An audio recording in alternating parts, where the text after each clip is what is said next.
Efendim biz sohbeti sürdürdük, arada kaldığımız yerden devam edeceğiz. Trafiği konuşuyoruz dedik bugün. Televizyonlarını yeni açanlar açısından bir kez daha hatırlatayım. Türkiye Trafik Kazalarını Önleme Derneği Deniz Şubesi Başkanı Sayın Taner Caner bizlerle birlikte denetimi konuşuyorduk. Biraz daha isterseniz o konuyu işleyelim. Özellikle denetçilerin, resmi giyimli polislerin, araçların yine görünür olması sizce hem sürücüleri hem yayaların trafikteki tutumunu etkiliyor mu, etkili oluyor mu? O konudaki düşünceniz nedir? Tabii şimdi insanlarda şimdi kendi canını düşünmekten ziyade ceza yememe ceza yeme korkusu var. Hı hı. İşte hatta bir aralar yolda bu kaza yapan araçlar kondu. Onun dışında Hı hı. araç maketleri de kondu. Polis aracı maketleri. Evet. Levha şeklinde. Evet. Hani ileriden uzaktan bakıldığında işte bir ekip arabası, radar arabası gibi bir şey yaratıyordu. Tabii bu insanların işte biraz yavaşlamasını, dikkatli olmasını sağlıyordu. Denetim tabii yani trafikte olmazsa olmaz zaten. Yani başıboşluk olur. Bir içinden çıkılmaz bir hale ulaşır yani. Hı hı. Uzun yollarda ben görüyorum bazı noktalarda özellikle ölü nokta tabir edebileceğimiz sık kaza yaşanan noktalara en azından tepe lambası koyarak sanki orada denetleme varmış Evet. gibi bir hisse sokuyorlar sürücüleri. Sürücüler en azından ayağını gaz pedalından çekiyorlar. Evet. Daha dikkatli. Özellikle yerleşim alanlarının giriş çıkışlarında gece karanlıkta seçemedikleri için. Evet. Bunlar da etkili oluyor. Hakikaten dediğiniz gibi çok çok önemli. O hisse kapılmak, bir an bir uyarıcının olması da sürücüyü etkiliyor. Trafik işaret ve işaretçilerine yeterince uyulduğuna inanıyor musunuz? Bir de bu konuda hani dedik ya temelden bir eğitim verilmesi gerekiyor. Çocuklara hemen hemen her şeyi öğretiyoruz okullarda ama trafik işaretlerine yönelik galiba iyi bir eğitim verilmiyor. Küçük yaşta hem trafik işaretlerini bilmek hem trafiğin ne olduğunu bilmek, kurallara riayet etmek açısından o eğitimi küçük yaşta almak önemli olsa gerek. Şimdi aslında Milli Eğitim Bakanlığımız okullara bakan o kurum olduğu için bence trafik ve ilk yardım dersi şeklinde bir ders olmalı. Yani çocukların anlayabileceği şekilde. Tabii yaş şeyi ilerledikçe, sınıfları ilerledikçe bu daha bir teferruatlı olabilir. Hem trafik kuralları, işaretleriyle ilgili hem de ilk yardımla ilgili ders konabilir. Haftada bir saatte olsa faydalı olacağına inanıyorum. Çünkü küçük yaştan bu eğitim alındığında yaş ilerledikçe o sorumluluğu üzerinde taşıyacaktır yani çocuklar. Yani ilk yardım mesela sadece kazalarda doğru, bilinçli yapılan bir ilk yardımda yaralıların ölmesi engellenebilir veya kalıcı bir sakatlık yaşaması gereken bir yaralı doğru bir ilk yardımla kurtarılabilir organları, uzuvları. Bunların tabii ki Milli Eğitim Bakanlığı'nın bu şekilde bir çalışma yapsa veya ne bileyim ben öğretmen olsam herhalde müfredat dışında çocuklara anlayabileceği şekilde bu trafik dersini işlerdim diye düşünüyorum. Evet. Hakikaten sadece trafik değil, ilk yardım da önemli. Şimdi mesela 20-25 kişi bir binada çalışıyoruz. Ben zannetmiyorum birimiz geri kalanı kurtarabilecek bir ilk yardım bilgisine sahip olsun. Gerek toplu yaşam alanlarında, bu bazen bir apartman olabilir, oturduğunuz apartman olabilir, bazen çalıştığınız iş yeri olabilir ki hizmet yoğun sektörlerin olduğu bir ildeyiz. O açıdan ilk yardım eğitimi almış insanların da hazır insanların da bulunması çok çok önemli. Ki Japonya'da bunun örnekleri var ki burası bir de deprem bölgesi, Maalesef. afet bölgesi. Bu açıdan insanların bu eğitimden geçirilmesi önemli. Siz trafik boyutuyla bakıyorsunuz. O anda nasıl davranacağını bilmesi birisinin çok çok önemli. Belki trafikte seyir halindeki bir araçtaki birinin ben evet bu eğitimi aldım deyip yaralılara ilk yardımı yapması çok çok önemli. Şimdi tabii eğitimin önceliği iyi bir insan, iyi bir vatandaş yetiştirmek. Oradan baktığımızda da hani her şeyi öğretiyoruz çocuklara da neden trafik levhalarını, işaretlerini, işaretçilerin kim olduğunu, ne olduğunu, trafikteki temel kuralların ne olduğunu öğretmiyoruz. Bunları çocuklar genelde kulaktan dolma öğreniyorlar. O da anne babaları bu konuda ilgiliyse, ihtiyaç duyuyorsa, çocuğuna öğretiyorsa. Yani anne babalar zaten üzerine düşen sorumluluk duygularının içinde bence trafik kurallarını öğretmesi gerekiyor. Bir de şu var mesela, örneğin sigara kullanıyorsanız işte çocuğunuza sakın sigara içme, şöyle zararlı böyle zararlı anlatıyoruz ama biz kendimiz içmeye devam ediyoruz. Çocuk da bunun sorgulamasını yapıyor kafasında. Evet. Babam bana bunu zararlı içme kullanma diyor ama kendisi kullanıyor. Bu da konuyu nereye getireceğim? Mesela çocuğumuzun yanında elinden tutup karşıdan karşıya geçerken asla kırmızı yanarken yayalara geçmemiz gerekiyor. Yani orada çocuğumuzun elinden tutup bekleyip yayalara yeşil ışık yandıktan sonra karşıya geçersek bu çocuk bunu kurallara uyma konusunda daha şey olacaktır. Şey davranacaktır yani. Duyarlı davranacak. Duyarlı davranacaktır. Evet. Yani böyle bir çocuklara hani bir taraftan örnek verirken şöyle ol böyle yap diye bir taraftan da kendimiz kötü örnek olmayalım. Evet. Tabii burada önceliğimiz önemli. Vatandaşlar bu tip şeyleri hep göz ardı ediyor, kulak arkasında bırakıyor, önemsemiyor. Halbuki bunlar çok çok önemli. Çünkü bir hayattan söz ediyoruz. Bir hayatı kurtarmaktan söz ediyoruz. Çocuklarımıza bu eğitimi verebilirsek, kendimiz daha dikkatli davranabilirsek trafikte birçok olumsuz sonucun önüne geçebiliriz ki bugün Türkiye'deki trafik kazalarının çoğuna bakıyoruz. Arkadaşlar işte bazı mobese görüntülerini yayınlıyorlar mesela. Çoğu dikkatsizlik sonucu oluşan, kural ihlalleri sonucu oluşan kazalar bunlar. Yani 40 yılda bir rastlayacağımız cinsten kazalar değil. Türkiye'de her gün onlarcası yaşanan kazalar bunlar. Evet. Bakıyoruz ki yaya dikkatsiz, bakıyoruz ki sürücü dikkatsiz, bir kuralı ihlal etmiş ve sonucunda ne yazık ki yaralamalı bir kaza, ölümlü bir kaza meydana gelmiş. Bu çok önemli. Az önce verdiğimiz örnekte de olduğu gibi yani bir trafik lambası kırmızı herhalde en fazla 1 dakika, 1 dakika 15 saniye yanan yerler de var Denizli'de. Bunun ortasında denk gelen bir kişinin bekleyeceği süre 30 saniye ama sabredemiyor. Kendini o araç trafiğinin ortasına atıyor. Hiç istenmeyen sonuçlara yol açıyor. 30 saniye ise bir insan hayatını kurtarıyor. Bu çok çok önemli. Buna dikkat etmek gerekiyor. Cezaların da galiba yeterince caydırıcı olmadığına inanıyorsunuz. Evet. Biraz daha etkili olması gerekiyor galiba Türkiye'de. Yani ne bileyim insanlar işte tabii maddi durumu iyi olan insanlar da zaten pek şey yapmıyor yani takmıyor diyeyim açıkçası. Biraz daha artırılmalı. İşte ceza puanları var mesela. İşin maddiyatından ziyade. Evet. O puanı dolduran, işte 100 puanı olursa, dolduran, evet 100 puanı dolduran ceza ehliyeti el konuluyor. Burada belki puan artırılabilir veya maddi olarak da artırılmalı ceza miktarı da puan da artırılmalı. Tabii denetim de sıklaştırılarak gerekirse şu anda mesela bazı adli cezalarda işte hakim mesela diyor ki şey diyor işte para cezasını çevriliyor. Ondan sonra kamu kuruluşunda işte günde 2 saat hizmet vermesi gerektiğini.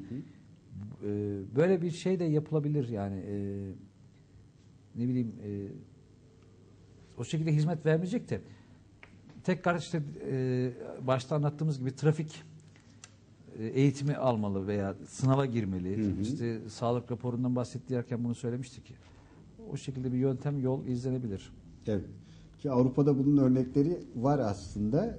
Onlar sırf efendime söyleyeyim bu kötü duruma düşmemek için yabancılar trafik kurallarına riayet etmeyi tercih ediyorlar. Çünkü tekrar sınava girmek, ikinci bir defa aynı eğitimden geçmeyi kendilerine yediremiyorlar. Bunu bir zeka geriliği olarak kabul ediyorlar. Böyle ayıklanmak istemiyorlar toplumda.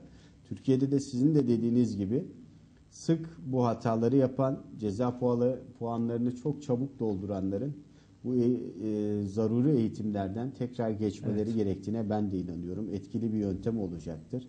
İnsanlar hem vakitlerini burada tekrar kaybetmek istemeyeceklerdir, kısıtlayıcı olacaktır, önemli bir denetim unsuru olacaktır. Hem de Avrupa'da olduğu gibi o pozisyona düşmek istemeyeceklerdir. Defalarca bu eğitimi görmek zorunda kalmak istemeyeceklerdir. Bu açıdan çok çok önemli. Şimdi çocukların eğitimi diyorduk. Mesela Deniz'de bir trafik eğitim parkı var. Bu Evet. gibi uygulamalar galiba bu eğitimde etkili oluyor. Küçük yaştaki çocukların eğitilmesi açısından özellikle trafik işaretlerinin, trafiğin ne olduğunun uygulamalı olarak anlatılması açısından bu imkanların da arttırılması gerekir galiba. Tabii şimdi o Trafik Eğitim Parkı güzel bir proje. Hı hı.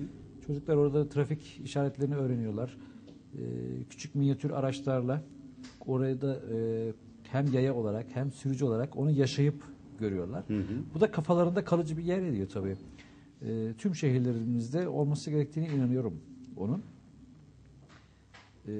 İsterseniz burada bir bizim dernek olarak gerçekleştiremediğimiz bir proje vardı. Buyurun, Onu da bir dinliyorum. açalım. Mesela bizim emniyet kemeri simülatör aracı diye bir projemiz vardı. İşte emniyet kemerinin kullanmanın önemini çocuklarımıza öğretmek için gerçekleştiremedik maalesef onu. Ama halen çalışmalarımız devam ediyor. Bu trafik eğitim parkı olsun, bu emniyet kemeri simülatör aracı olsun, işte alkol gözlükleri var mesela. Bunun yanında Denizli'de herhalde bu istenen bir şey de henüz gerçekleşmedi. Galiba projelerde de var. Bir yarış pisti. Yarış pistinde de hani bu işte genç sürücülerimiz hafta sonlarında veya akşamları bu çevre yollarında şeylerde geniş boş yollarda yarış yapıyorlar mesela. İşte öyle bir pistte Denizli'ye kazandırılırsa o hız asla tasvip etmediğimiz bir şey de spor anlamında söylüyorum. Hani Denetimli bir ortamda, yani denetimli bir teknik şekilde. araçlara, teknik Evet. şartlara uyuyorsa eğer tabii ki Evet. içinde işte onların bariyerler falan oluyor, kask takıyorlar falan. Denetimli olarak orada onu yaşayabilirler. O pistte şu da yapılabilir. Örneğin bu ahtapot dediğimiz aracın üzerine bindirilen bir araç var. Araç o ahtapotun üzerine bindiriliyor. Hani güvenli sürüş eğitimi dersleri. O pistte bu dersler de verilebilir. Örneğin toplu taşıma araçlarının sürücüleri, işte otobüs sürücüleri, minibüs sürücüleri, taksi sürücüleri veya bu şirket araçları sürücüleri mesela bu güvenli sürüş eğitimini alırsa orada veya bu akaryakıt tankerlerini süren sürücüler mesela Deniz'de bir sürü benzin istasyonu var. Orada güvenli sürüş eğitimi de verilirse bunun da çok faydalı olacağına inanıyorum ben. Yani sadece trafik eğitim parkıyla yeterli kalmayıp bunlar da yapılırsa birbirine entegre şekilde hem bir taraftan çocuklarımıza eğitim verilecek hem de yetişkinlerimize. Evet. Eğitim hakikaten verdiğiniz örneklerden de görülüyor ki çok çok önemli. Şimdi bir de araç muayenesi. Geçmişe nazaran koşullar daha da iyileşti mi? Bu da bir başka denetim unsuru çünkü. Şu anki uygulamayı siz nasıl değerlendiriyorsunuz? Şimdi araç muayene işi özelleştirilmeden önce fazla teferruata girilmiyordu. Yani üstünkörü yapılıyordu açıkçası. Şimdi özelleştirildikten sonra ilk zamanlarda çok yoğun olarak bakılıyordu. Tabii bu biraz sıkıntı yarattı. Şu anda yine araç çok yeterli bakılıyor bence. İlk zamanki gibi olmasa da çünkü ilk zamanki olan yaşanan tatsız şeyler vardı denetleyicilerle sürücüler arasında. Şu anda bence yeterli bakım ama şu var, araçlarda bulunması gereken işte ilk yardım çantası, yangın söndürücü veya bir takoz, çekme halatı gibi şeyler halen daha bütün araçlarımızda yok. Bunu bizim sürücülerimiz işte fenli muayeneye giderken sürücü arkadaşlarından alıp temin edip aracına koyup muayeneden geçtikten sonra geriye iade eden sürücülerimiz var. Bunlar araçta bulunması gereken yani bize mutlaka yeri geldiğinde lazım olacak şeyler. Maddi olarak da çok bir tutarı yok. Yani bunlar aracı da kurtaracak yeri geldiğinde, bir can da kurtaracak. Şimdi ilk kaza yapıldı, yaralı var. İlk yardım yapmanız gerekiyor ama elinizde ilk yardım çantası yok. Bunu gidip ne yapıyoruz? Veya araç yanmaya başladı. Bir yangın söndürücü lazım. Bu araçta bulunmuş olsa araç da kurtarılacak, can da kurtarılacak. böyle bir eksikliğimiz de var toplum olarak. Evet.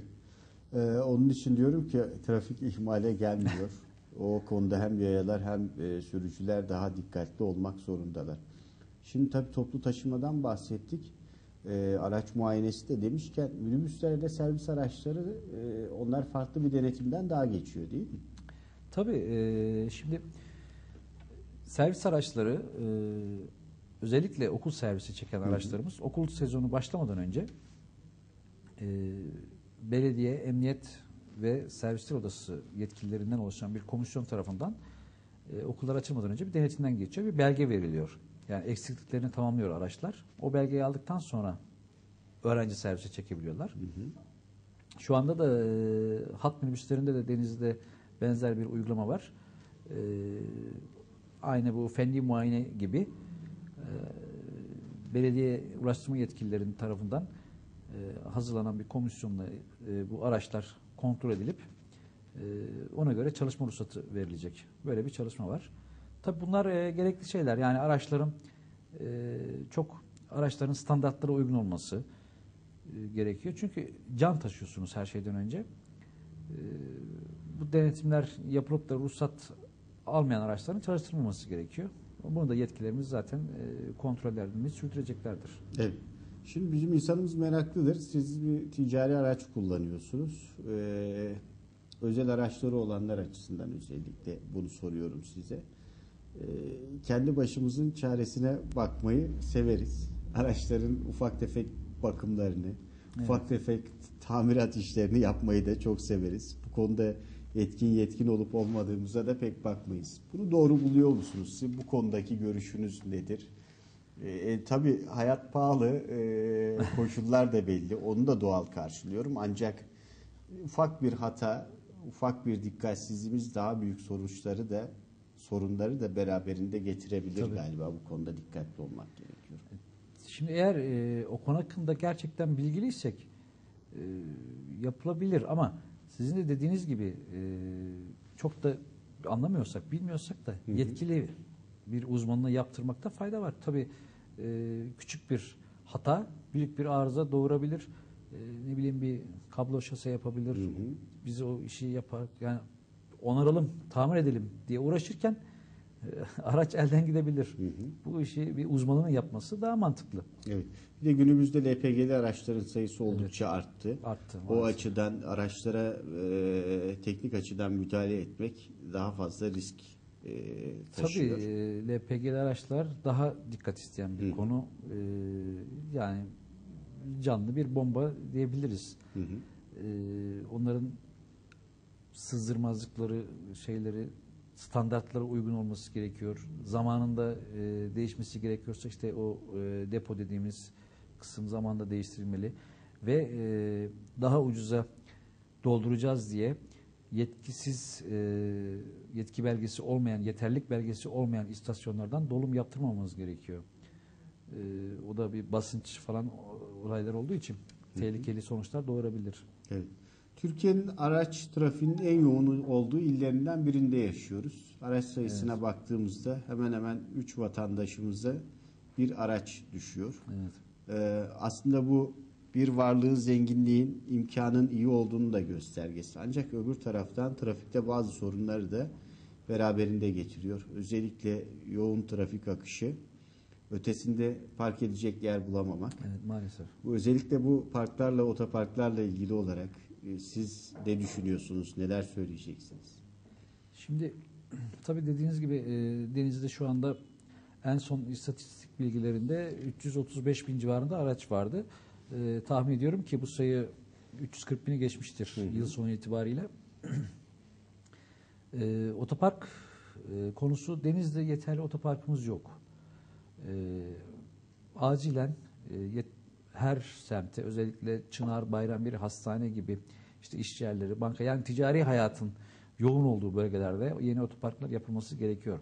Tabii bunun yanında otopark yapılması gerekiyor da onunla da kalmıyor. Otopark kullanma alışkanlığımız da yok maalesef. O kültürün de oluşması. Yani nerede işimiz var?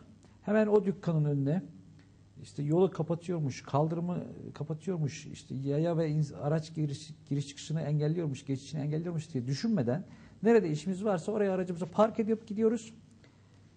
Bu da tabii trafik akışını etkiliyor. Artık otopark ücretinden mi oluyor veya zaman darlığı mı bilemiyorum ne olacak? ama tabii bunlar Bunlar bahane değil. geleceğim diye düşünüyor vatandaşımızın geneli. Biz bile zaman zaman yapıyoruz. Ama bunlar işte bahane değil ama Evet. yani otopark sayısı çoğaltılmalı. Otopark kullanma alışkanlığı kazanmamız gerekiyor. Ücretleri yüksekse bu alışkanlığı kazandırmak için ücretlerin ayarlanması gerekiyor. Yani böyle. Evet. Çok çok önemli aslında çünkü bazen o yolu kapamakla çok acil bir durumu da Yani. engellemiş olabiliriz. Geçmesi gereken acil bir araç, bu bir itfaiye aracı olabilir, Tabii, bir ambulans olabilir. Yine trafiği zaten zora sokuyoruz. İnsanlar güç koşullar altında orada seyrediyorlar. Bizim böyle bir lüksü kullanıp vatandaşı rahatsız etme gibi bir hakkımız yok. Bunun farkına varmalıyız. Bu çok Tabii. çok önemli. Programın sonuna geldik. Ben teşekkür ediyorum. Son olarak teşekkür Denizlilere söyleyeceğiniz bir şeyler varsa eğer gerek yayalar açısından gerek sürücüler açısından son sözlerinizi de alayım Sayın Caner. Denizlilere trafikte sabırlı olmalarını, hoşgörülü olmalarını, yaya olarak, yolcu olarak, sürücü olarak birbirlerine saygı duymalarını istiyorum. Kazasız günler diliyorum. Peki. Teşekkür ediyorum. Aynı temennileri ben de sizin için Ben teşekkür iletiyorum. ediyorum. Efendim Türkiye Trafik Kazalarını Önleme Derneği Deniz Şubesi Başkanı Sayın Taner Caner bizlerle birlikteydi. Özellikle kış koşullarında araç ve trafikte dikkat edilmesi gerekenlerin neler olduğunu konuşmak üzere trafik akışını, trafiğin ne olduğunu, nelere dikkat edilmesi gerektiğini, en çok yaptığımız hataların neler olduğunu değerlendirmek istedik bugünkü programda. Bir başka programda farklı bir konu ve konukla yine karşınızda olmayı umuyor. Şimdilik güzel bir yarın, güzel bir gün diliyoruz. Hoşça kalın.